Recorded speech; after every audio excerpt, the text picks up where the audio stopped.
Partner माझं ऐकत नाही, नेमकं काय होतंय? खरं सांगायचं तर समोरचा माणूस वाईट आहे म्हणून तो ऐकत नाही असं नसतं.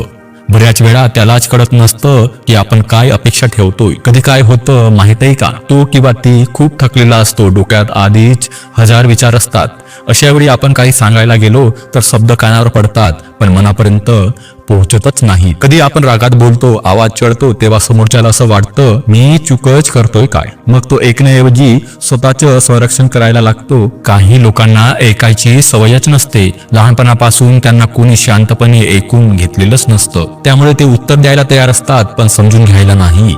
आणखी एक गोष्ट, आपल्याला जे खूप महत्वाचं वाटतं ते समोरच्याला तितकंच महत्वाचं वाटत असेल असंही नाही, म्हणून तो हलक्यात घेतो. मग काय करायचं? सर्वात आधी हे लक्षात घ्या, भांडून ऐकवता येत नाही. बोलायचं असेल तर शांत वेळ बघा. ती दमलेली असेल, चिडलेली असेल तेव्हा नाही. बोलताना असं म्हणा, तू असाच का करतोस, याऐवजी मला हे झाल्यावर वाईट वाटतं. एकदम सगळं बोलू नका, एकच मुद्दा हळू आणि स्पष्ट सांगा. कधी कधी सरळ सांगितलं पाहिजे, मला सल्ला नकोय, फक्त थोडं ऐकून घ्यायचं आहे. तो काही बोलला तर मध्येच तोडू नका, आधी पूर्ण ऐका मग सांगा, ठीक आहे मला समजलं.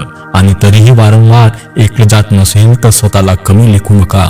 तुमचं बोलणं महत्वाचं आहे, ते ऐकून घेणं ही समोरच्याची जबाबदारी आहे. शेवटी एकच गोष्ट लक्षात ठेवा, नात्यात प्रेम फक्त बोलण्यात नसतं तर एकमेकांना ऐकण्यात असतं.